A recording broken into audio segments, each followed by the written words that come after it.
Making compost tea is step one. And if you're just using worm castings, there'll be some nitrogen content, especially like in my case where I'm using the fish water. But it won't be all that much. It'll be light enough that it can be used across the board with all of my veg. Where the tweaks come in, the first one is when I need a nitrogen boost, and that's when plants are in veg and at the beginning of flower. That's when I might add a little bit of urine into the tea, just a little, aged urine. Comfrey juice equals potassium. And this is what I need to add to the tea once the fruit is set. Here's the catch. If I feed heavy nitrogen for too long, I will affect the setting of the fruit. In some cases, I may not get any fruit at all. As plants that are green all the time, kale, chard, spinach, basil, stuff that never makes a fruit, nitrogen all day, all the way through the life cycle of that plant. But plants that make fruit, cucumbers, tomatoes, whatever the fruit, ginger, raspberries, all of these, once that fruit is on that plant, nitrogen will wreck everything.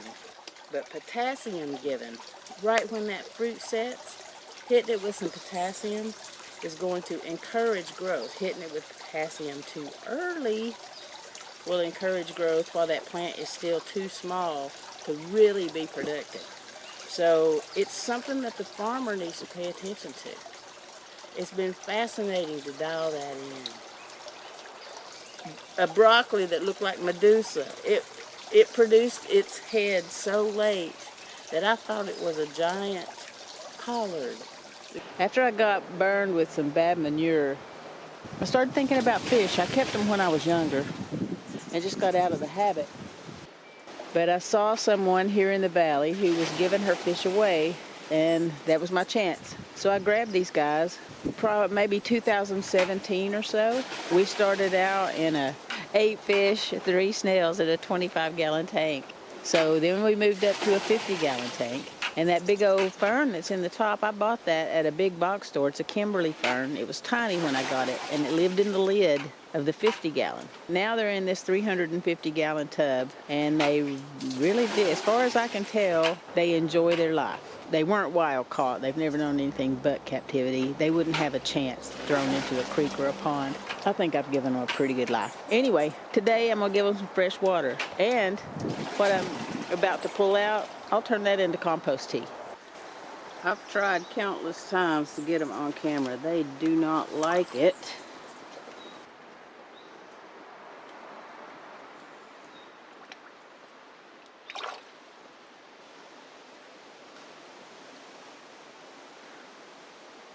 This right here, this is my manure. The only downside I can see is I don't have the bulk that I would get from land-dwelling animals. This is the magic. This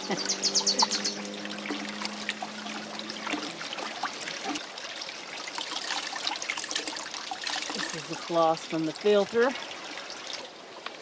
fish water isn't necessary, but I have it, so why wouldn't I use it? But it's absolutely okay to make compost tea with plain water. It is important that the water not be chlorinated. So if you are in a system where your water is chlorinated, just fill up your container a day or two before and let it sit, and that'll allow the chlorine to gas off. If it were I'd probably fill this bucket, put the aerator in, and let it run and bubble overnight.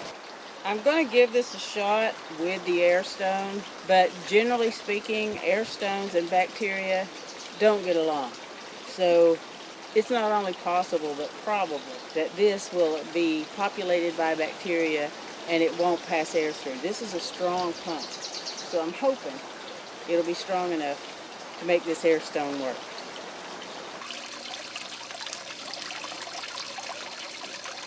We've got good airflow for now. Great. Generally, I use You know the bags that you use to strain paint? Well, that's what I usually use to hold the casting. I can't find it. This is one of the bags that I use to make tincture. I hate to give it up for this, but that's what we're doing.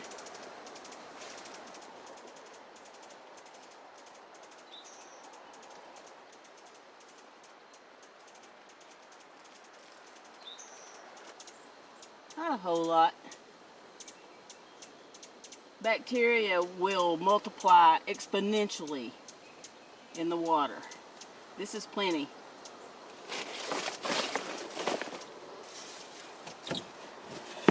The cool thing is, if there are any worms in there, they can live in water for a while. And there's going to be so many microbes, they might actually enjoy it.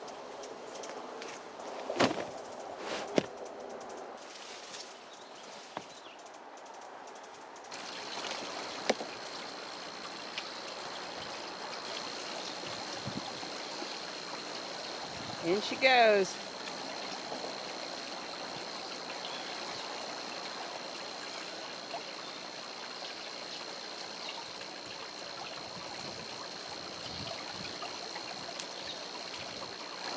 Okay, so we have air, water, and bacteria on the castings. I need to feed it. The bacteria needs something to eat, and that's sugar. And that's where the fish amino acids come in. Fish amino acid is one of my favorite Korean natural farming inputs. I made this batch a couple of years ago. It's 50-50 brown sugar and fish parts, and the brown sugar acts as a preservative. So much like fish sauce, it'll just get better and better. Let's take a look.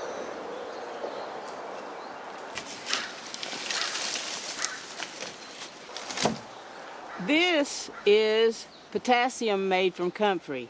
We'll get into this in the morning. But right now, I need to feed the bacteria. There we go. Can you see? You probably can't see this. Here we go. That's plenty, but just so you see. Oh, so this is an entire, oh, it's so dark. Well, this is fish carcass, 50-50, fish carcass and brown sugar. I really need to add more brown sugar to this. It'll be okay until tomorrow, but all of those fish parts need to be submerged. This is what we're looking for right now. It may not look that appetizing to you, but the bacteria are going to love it. And the plants are going to love all of the fish amino acids that are suspended in this sugar. It actually smells pretty good, believe it or not.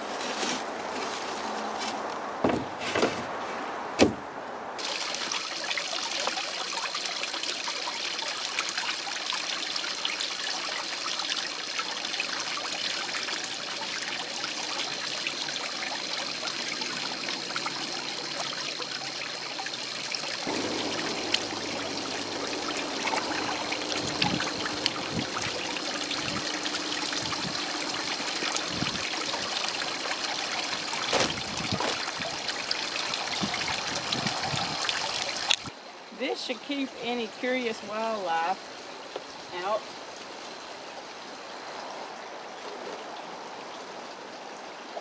And keep them from getting into something they can't get out of. That's it for this evening. We'll be back in the morning. I forgot, this is their favorite part. I've got to replace all that water that I took out.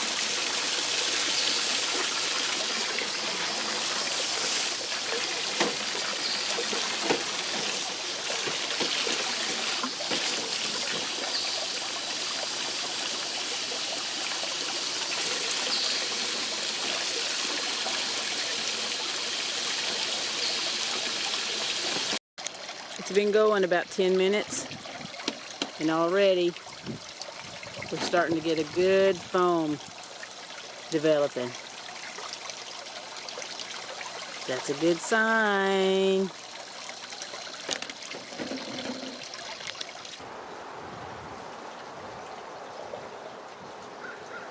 If it were earlier, I would direct sow. But it's mid-June, and I'm concerned that if I direct sow, I won't be able to keep it moist enough for tiny, tiny babies. So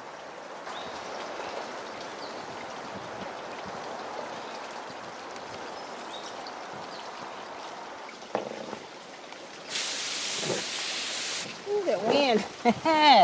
Yep.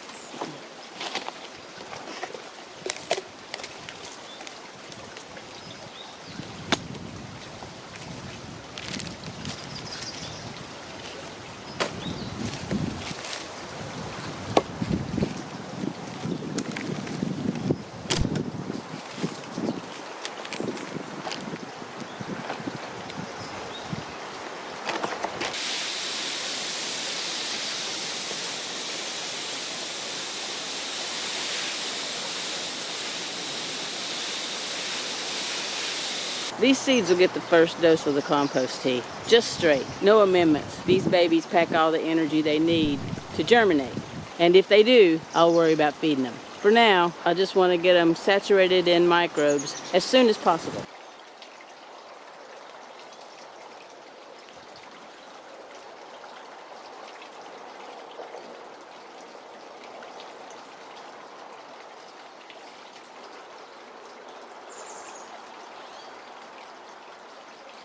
The next use of the tea straight out of the trash can might seem a bit strange, but not really if you think about it. What's a worm's favorite food? Microbes. I see feeding them this about the same as getting an unexpected cookie. So if you're new to the channel, I built this box maybe 8 weeks ago, and I filled it with stuff I collect from the woods, and I populated it with worms from my compost pile.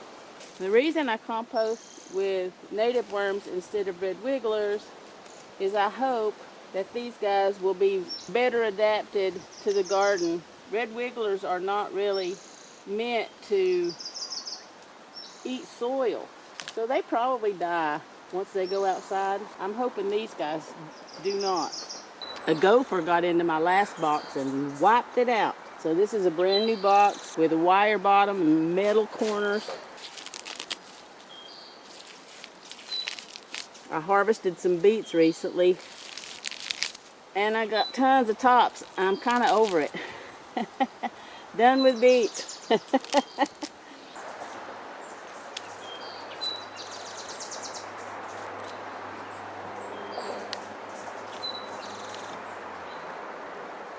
So they're already thawed.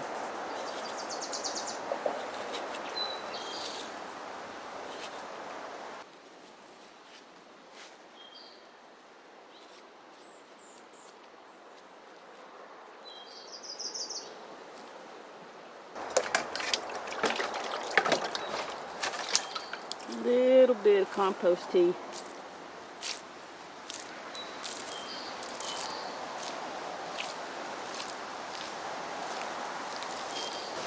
I don't need to add any other bedding. At this point, I just want them to work the food and poop.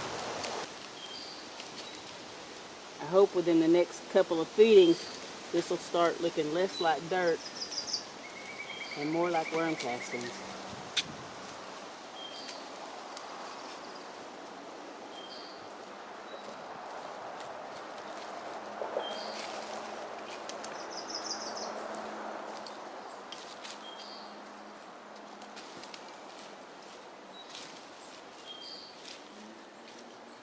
I definitely want to bury this bread. I don't know if you can see that, but that was sticking out. I definitely want stuff like that buried. Don't tempt fate with...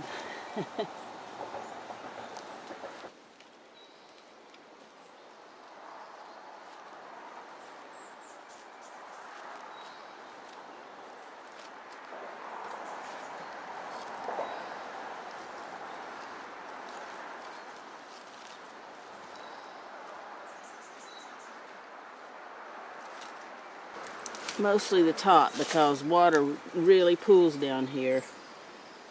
So I got to be aware of that and not overdo it. But I'll bet these corners dry out. So I'll just use that. I'll water here and just know that it's going to run down.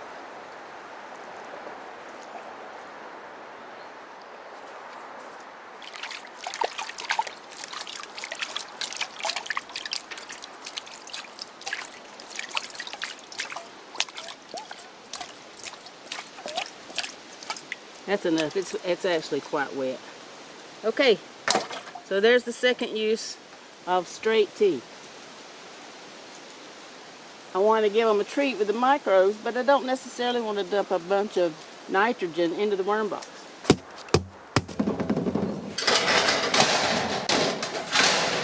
Good place to dump what's left. This is a pile of apples that I mixed with the leaves, and I'm just letting it slow rot. I turn it once in a while. Eventually, it'll be great soil. Hopefully these microbes will speed it up a little bit. I don't know what's going to be under that tar.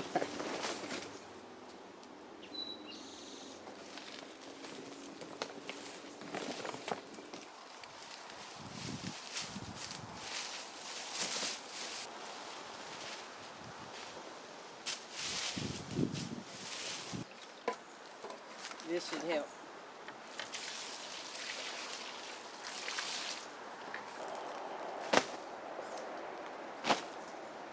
Why am I watering this empty row? This is where all of those greens are going to go. Can I just tell you how much I hate crabgrass?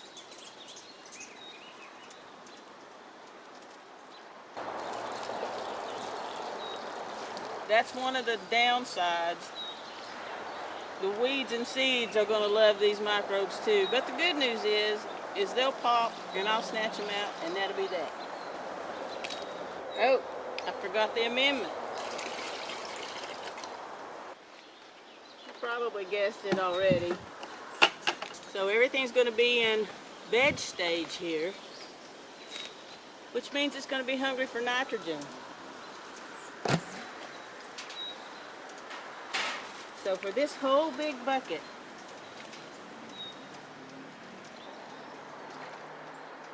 only this much urine.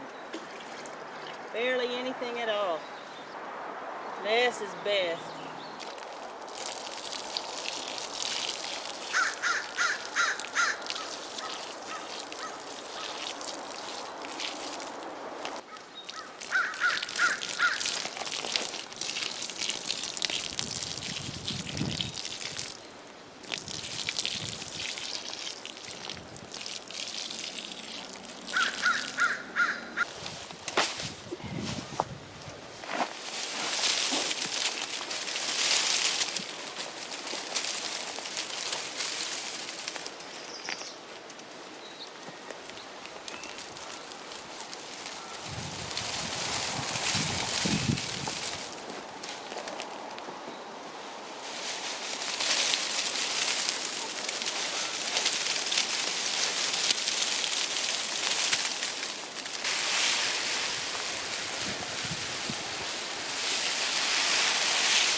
This is dandelion. Trying to save them from the deer until I get my rope covers on.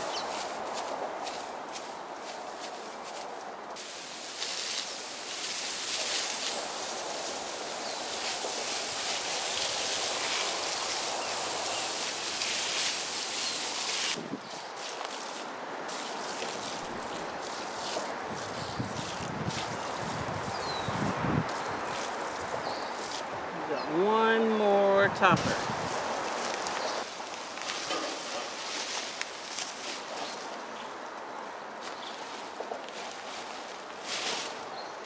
Dirty wool.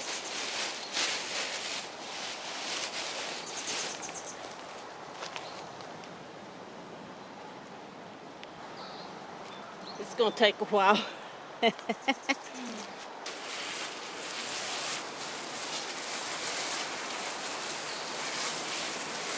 The microbes will love this wool. Plus, because it's dirty wool, I'm getting a little bonus nitrogen from all of the urine and little flecks of sheep poo.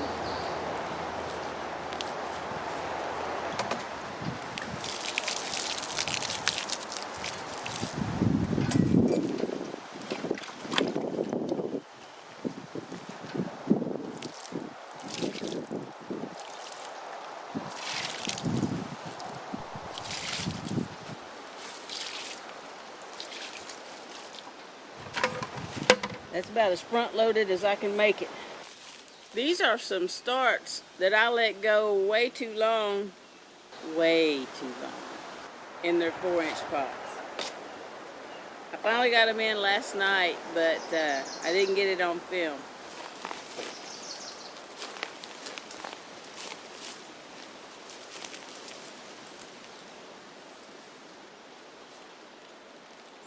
They're hungry, and because they weren't getting enough of what they needed, nitrogen, when they needed it, they started flowering very early. I covered most of them up, but they went into full flower. They were just they were covered in blooms, and they're just too small for that. Normally, I wouldn't feed a super high nitrogen to plants that make fruit, cucumbers and zucchini or courgette. But because these have suffered lack, and because they started to make fruit early, I also pulled off a tiny little cucumber. At this size, if they start making fruit, they're doomed. So, I'm going to hit them with some super heavy nitrogen and try to encourage them to spend some more time growing.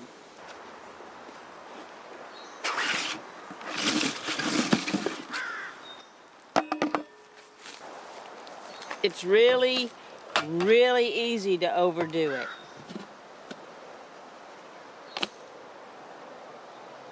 So for this full bucket,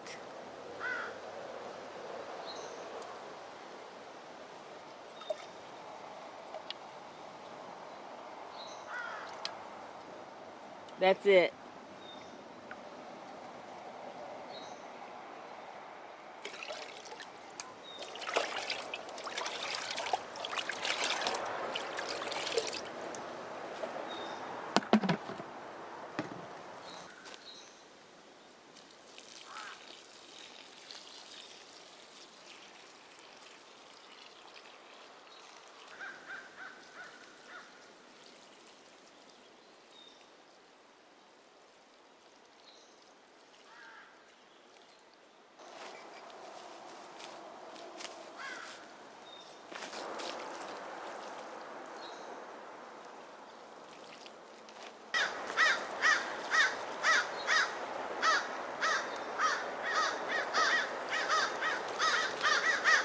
I've harvested the basil.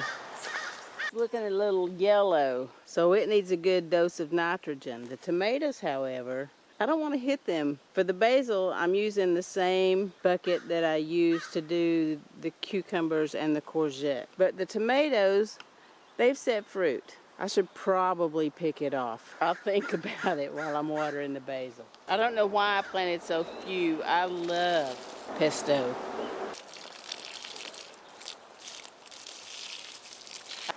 This mullein is a long way from flowering, so it can get a heavy dose.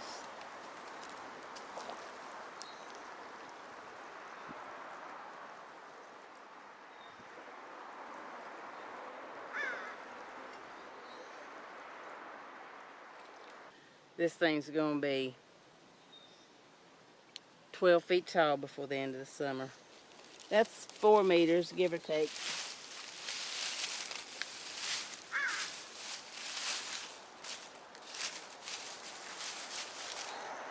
I don't really use it for anything but the bees. It's a late bloomer, and the bees love the flowers. Problem I keep running into is by the time I get home from work, it's dark. Let me see if I can show you this right quick. So a few videos ago, I made a comfrey press. Oh, Bug, what you doing in there? Ooh, it smells sweet. The reason I like to do it in a press instead of just cutting up the comfrey and putting it in a bucket. There's bugs on there. It's because when you do it in a press, it doesn't stink. This actually smells good. I need to add more comfrey. I don't have time tonight. But now that this is all rotten down, I'll leave it and fill up on top of it until this is back up here. Anyway, what I want is underneath. Comfrey has a really deep taproot. We've talked about the high nitrogen, and that goes to plants when they're in their veg state. But once they go through flower and set fruit, you want to switch from nitrogen to potassium. And comfrey is really high in potassium. And if I'm lucky, this bottom bucket has got enough juice for what we need to do right now.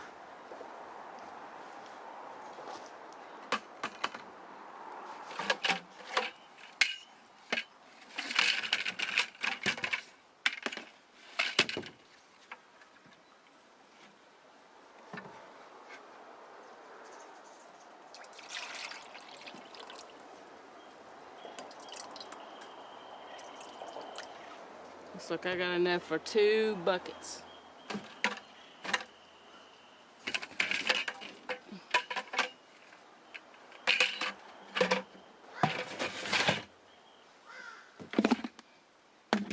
This was about half empty, and I topped it off. And I didn't add any more urine, but y'all saw how much nitrogen I added for those other vegetables. So I just diluted it down a little bit more, and in goes the potassium.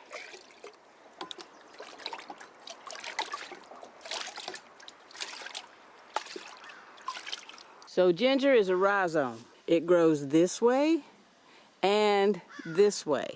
So it likes a combo of potassium and nitrogen. I shredded that little weed and did a little chop and drop because I wanted to cover the soil. It also likes a lot of water, so I'm gonna give it a good dose. When those get really tall, I'll snatch them off. This San Pedro, I found this San Pedro in the weeds. I swear it called to me. And it was gorgeous. Twice as tall as it is now. I decided that I'd give it some proper, the only thing it had ever eaten was my worm castings. And I decided I would give it some proper succulent food off the shelf, and it almost killed it. This section went way up here. And now, what didn't rot became all these little babies at the bottom. When it started rotting, I took it off to save it all. I took off some, and I told it I would save everybody I could. And there are the pups. San Pedro's another one that likes the combo. It's hungry. You can tell by the color. After this feeding, it'll turn it'll turn a beautiful, deep emerald green. This is my raspberry patch. It's just starting to set fruit right there, but mostly it's still green. So I'm going to give it a good dose of the combo. Unfortunately, I'm also feeding that lemon balm.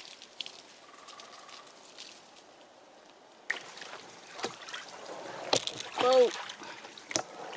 I've got a little bit left, so I'm going to pour it into these herbs.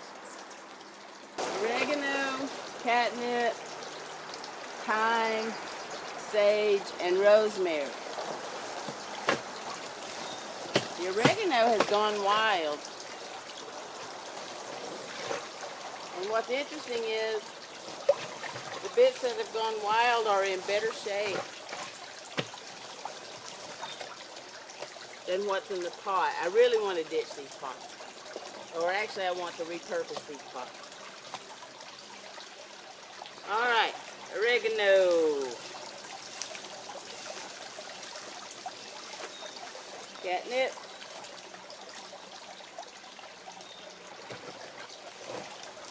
Poured too heavy. I'm not gonna make it. Oh! Thyme. Sage.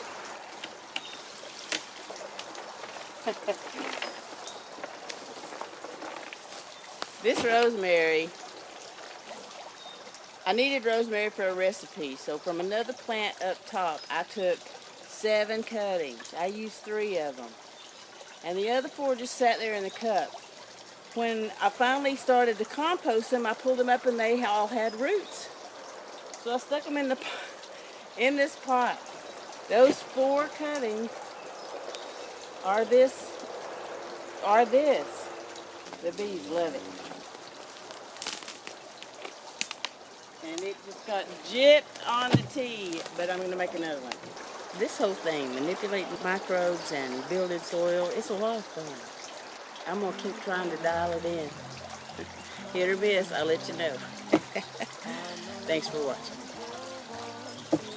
See ya.